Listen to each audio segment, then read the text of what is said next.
Como siempre, contamos con invitados muy especiales.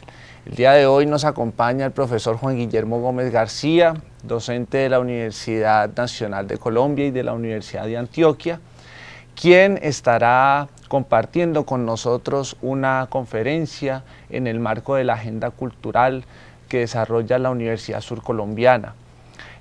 Juan Guillermo Gómez es abogado de la Universidad Externado, es doctor en filosofía de la Universidad de Bielefeld en Alemania y ha estudiado variados temas relacionados con el pensamiento intelectual latinoamericano y con la historia de América Latina, del pensamiento de América Latina. Bienvenido, Juan Guillermo, es un gusto tenerte con nosotros aquí en la Universidad Surcolombiana. Gracias, Piero, de esta invitación tan especial. Bueno, Juan, quiero empezar con algo y es que el siglo XIX, especialmente en lo que tiene que ver con la producción de pensamiento en América Latina, uno podría decir que es poco conocido en Colombia, incluso en las academias. ¿Qué tiene el siglo XIX de especial y por qué es necesario volver a estudiar el pensamiento intelectual del siglo XIX? No es fácil persuadir a la gente joven en Colombia que se aboque al estudio de un siglo que parece ya muerto en la historia. No hay una fórmula específica para llamar la atención, una consigna tan tonta como, por ejemplo, la corrupción nos está matando. Y decir es que el siglo XIX es un siglo lleno y pletórico de pensamiento. Lo es en efecto, pero habría que dar una explicación del hecho histórico porque el interés en el pasado ha muerto. Sabemos que anteriormente, en la época colonial, los estudios eran básicamente lo que hoy diríamos humanistas, la lógica, la retórica, la literatura, eran los fundamentos de ese pensamiento. Luego en el siglo XIX se hizo más énfasis en las profesiones, en los estudios de ingeniería o de medicina o de derecho, que era el corazón de la universidad. Allí no había demasiada polémica, pero el siglo XX es un siglo mucho más complejo y la complejidad de ese siglo nos lleva a que los viejos conocimientos, tanto el de las humanidades como el de las profesiones decimonónicas, parece que los dos modelos por sí mismos ya no tienen sentido. Ortega y Gasset decía que había una nueva barbarie, que era la barbarie de los profesionales. Hoy hay necesidad de tener una conciencia histórica amplia y generosa.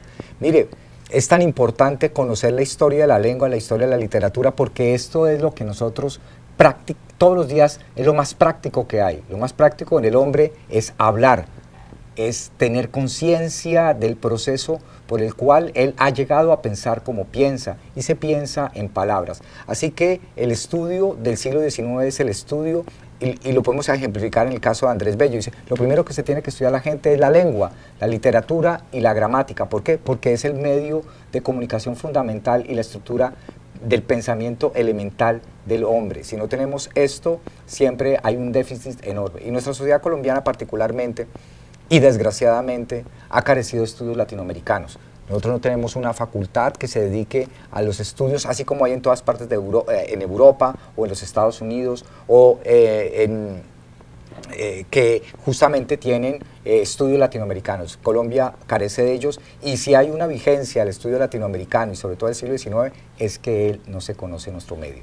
Así que los nombres de Andrés Bello, los nombres de Bolívar, los nombres de Manuel González Prada, los nombres de Altamirano, los nombres de Cecilio Acosta o del mismo Rubén Darío, no son nombres muertos, sino que son aquellas personas que están esperando a que nosotros los redescubramos. Si la Universidad Colombiana tiene algo hoy que hacer, es justamente redescubrir su pasado y tomar una conciencia de la tradición que la puede llegar a revolucionar, a reformar. Hoy careció eso. Incluso los movimientos que hubo en el 2011 estudiantiles carecían de esa visión, y eso se nota inmediatamente. La carencia de una comprensión histórica de nuestro pasado es como saber mirar que un niño está bien o no alimentado. Estos morían justamente de inanición intelectual. Claro, y justamente ahí, digamos, radica la riqueza de ese siglo, que a mí también me parece especial, por todos esas figuras que mencionas, también por los procesos que se vivieron fundamentalmente después de la segunda mitad del siglo XIX, procesos de masificación, procesos de industrialización ya que empiezan en algunos países más que en otros, digamos, y esos distintos matices del pensamiento, ¿no? Uno podría estudiar a Bello, con Andrés Bello, con lo que tú planteabas, y es el tema de la lengua, el rescate en la poesía, por esa naturaleza salvaje de América, en contraposición a esa Europa culta, o en el Facundo de Domingo Faustino Sarmiento, uno puede también encontrar esa relación entre civilización y barbarie, toda la apuesta, digamos, por la nación en Bolívar y por la integración latinoamericana, etcétera. Digamos, se cuenta con una riqueza enorme en ese siglo, José Victorino Lastarria, etcétera, digamos, que llenan de contenido y por supuesto marcan la historia de lo que somos hoy, ¿cierto? Y ahí radica justamente la importancia de estudiar lo que se produjo, no solamente en términos de pensamiento, sino en términos de procesos sociales. Todos esos procesos sociales, ¿cierto?, desembocan en esos procesos de modernización en América Latina que varían dependiendo de los países, y se lleva a cabo a principios del siglo XX un movimiento que se llama el movimiento estudiantil, que lleva a cabo la Reforma de Córdoba. Entonces, quiero que nos expliques qué fue la Reforma de Córdoba, cuáles fueron, digamos, primero sus antecedentes y después los planteamientos que hacen los estudiantes en Argentina. Bueno, el siglo XIX habría que entenderlo por, como se dice regularmente, en su contexto. Los grandes autores del siglo XIX, empezando por el mismo Andrés Bello, que se califica como un conservador, incluso la gran biografía de Andrés Bello de Iván Yassic tiene un subtítulo desafortunado: La pasión por el orden. No, es la pasión por la regulación de la vida republicana. Nosotros teníamos que pasar de un régimen colonial hispánico a integrarnos en el mundo histórico, social y cultural de la Europa del siglo XIX. Y no podía ser de otra manera, teníamos que desespañolizarnos, dejar atrás la colonia e insertarnos como una nueva continente de la esperanza. Y los parámetros o los paradigmas, pues eran los europeos de las naciones más desarrolladas, Inglaterra, Francia y también los Estados Unidos. Y no podía ser de otra manera. Solo a partir de la Primera Guerra Mundial es que ese proyecto civilizatorio europeo o la humanidad europea entra en crisis. Hay una especie de catástrofe histórica que pone en tela de juicio la misma Europa. Europa se encarga de ponerle a Europa en tela de juicios, y ahí aparece justamente el Manifiesto de Córdoba. El Manifiesto de Córdoba, que este año se cumple justamente 100 años, Colombia volvió a perder la oportunidad de reflexionar sobre aquel documento central y aquel proceso fundacional de una nueva universidad, porque era impresionante, porque se sustituía los viejos modelos políticos europeos que descansaban en la conformación de los partidos y en la institucionalidad del Parlamento por un nuevo agente renovador de la vida política, la juventud. La juventud entonces aparece como el centro renovador de la vida nacional, y aparece como respuesta ¿a qué? Frente al egoísmo autodestructor en una escala sin precedentes, que fue la Primera Guerra Mundial, por la lucha de las naciones en el poderío imperial. América Latina se vuelve a presentar como un continente de unidad y de solidaridad. Y América Latina, ya amplificada el concepto de América Latina, porque incluye también Filipinas y Marruecos, entonces allí tomamos un continente de la esperanza. Entonces, en la categoría de esperanza, cuando Europa ya carece de esperanzas, porque Europa llega al nihilismo con la Guerra Mundial, América Latina está reconfigurando un nuevo mundo cultural desde el joven, desde la juventud. El manifiesto liminar de Deodoro Roca, del 21 de junio de 1918, lo que manifiesta es de una manera inusitada, como hoy casi sería impensable de escribir, de expresar esa nueva esperanza de que ese nuevo agente, un poco difuso socialmente, que la juventud, es la nueva manera de hacer política. Porque claro, nosotros teníamos unos partidos políticos liberales desacreditados, pero también otro modelo que podría ser el modelo marxista-leninista, frente al modelo marxista, entre el modelo marxista de hacer la revolución bolchevique o el modelo liberal que se había desacreditado. Yo creo que el manifiesto de Córdoba va a cobrar una vigencia enorme en nuestro pensamiento. Universidad pública, extensión universitaria, cátedra libre, laicismo, es decir, no universidades confesionales, bienestar universitario, son pilares en torno a los cuales todavía nosotros podemos reconstruir la vida universitaria. Y eso se defendió en Argentina hasta el mismo José Luis Romero, hasta la década de los 70. Y yo creo que ese es el espíritu fuerte de la Argentina. Solo el neoliberalismo de los años 90, de las últimas décadas, ha venido en la misma Argentina deteriorando un ideario que era fundamental en la construcción de una nueva América Latina. Entonces se renueva el ideal bolivariano. Y ojalá el próximo año podamos, en torno a los 200 años de la batalla de Boyacá, volver a recoger todos los idearios emancipatorios que son tan necesarios en una sociedad tan confusa y desesperanzada como la nuestra. Sí, efectivamente el manifiesto de Córdoba se convierte en esa luz de esperanza para los estudiantes universitarios en América Latina.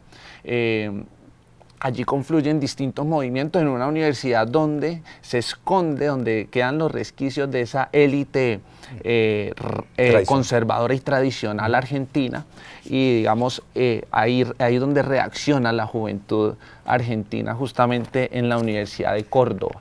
Con migrantes, ¿no? Ajá. Migrantes, por primera vez llegan hijos de obreros o campesinos a la universidad, porque la universidad estaba reservada desde la época colonial a las élites criollas. Ajá, y responde también al proceso de conformación de la ciudad, claro, de la ciudad claro. latinoamericana, y de la conformación pues de otras clases que entran a ser parte, digamos, de la dinámica de la ciudad, las clases obreras, las clases medias emergentes, etcétera, que hacen parte del proceso de industrialización. Enseguida vamos a unos avisos institucionales.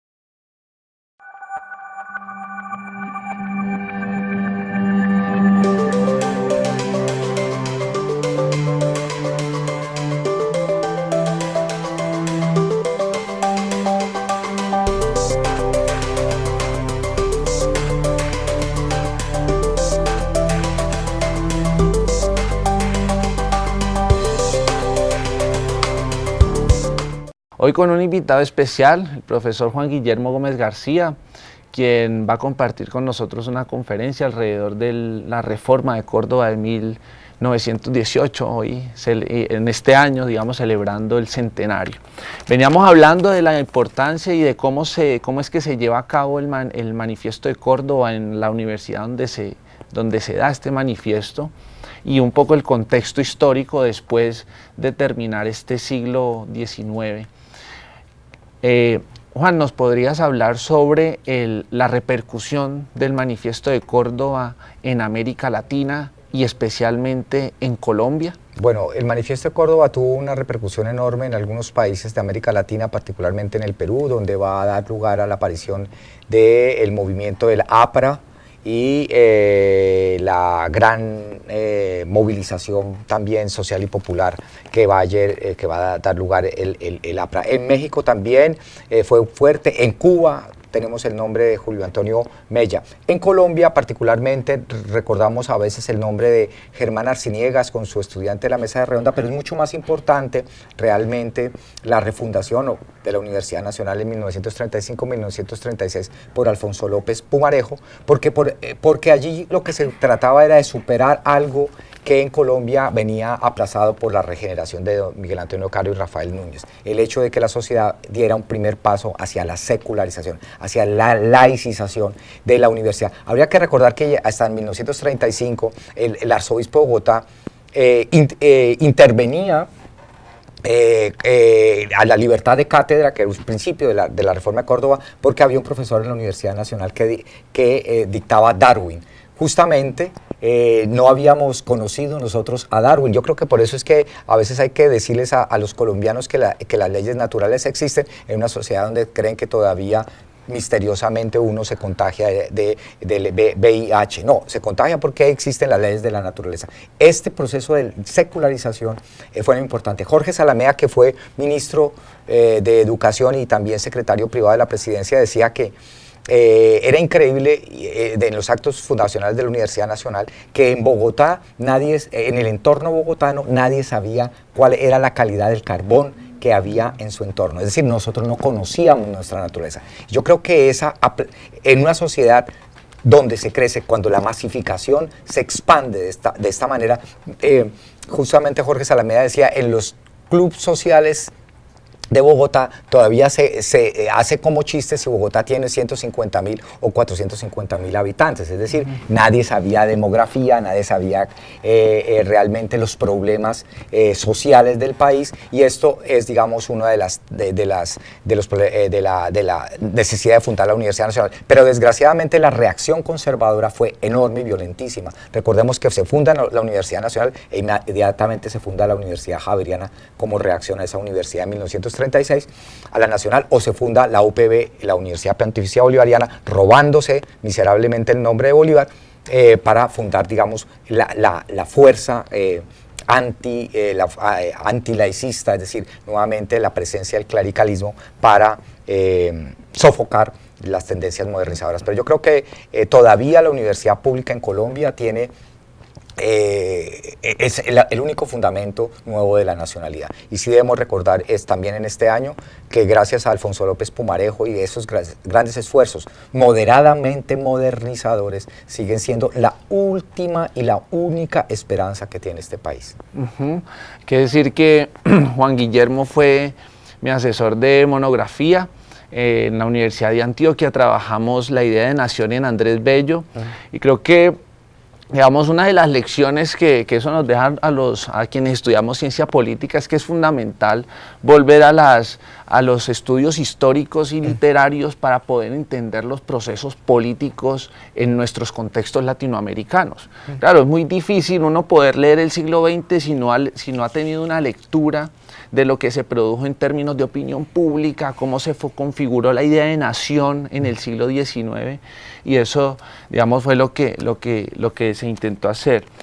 No sé si tienen alguna reflexión. Sí, mire, uno de los grandes dramas de las ciencias sociales en Colombia es que ellas nacen en los años 60 y 70, son muy aplazados. Nuestra introducción de las ciencias sociales en Colombia particularmente es muy atrasada y corresponde justamente a la estructura del subdesarrollo cultural de nuestras naciones, como decía Gino Germani, es decir, la resistencia de las élites por entender que las ciencias sociales son centrales y fundamentales en los procesos justamente de transición social tan problemáticos y tan traumáticos como los nuestros. Y las ciencias sociales tienen el problema en nuestros países, y es que la gente va a estudiar a los Estados Unidos o va a estudiar a Europa y se llena de una tecnología terminológica muy fuerte, pero gira en torno de ella como un juego un poco de azar de conceptos. Yo digo una cosa y digo la otra, pero toda esa formalización de los lenguajes científicos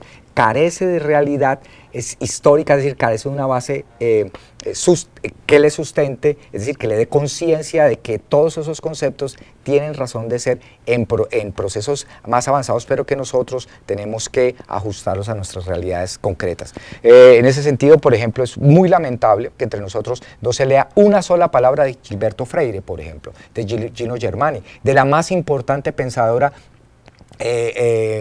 colombiana que ha pensado la cultura tan profundamente como Virginia Gutiérrez de Pineda, o autores tan fundamentales como Fernando Ortiz de Cuba, y la carencia, o José Luis Romero, que también lo acabamos de nombrar, la carencia de esa visión de América Latina y de esos autores del siglo XX, entonces ya son del siglo XX, de conocer las obras científicas en ciencias sociales, en antropología y en sociología de esos autores, yo creo que es una de las más lamentables pérdidas que puede haber para la juventud colombiana. Por eso yo sí creo que la Universidad Colombiana en su sustancia sigue siendo un fraude a la nación joven colombiana.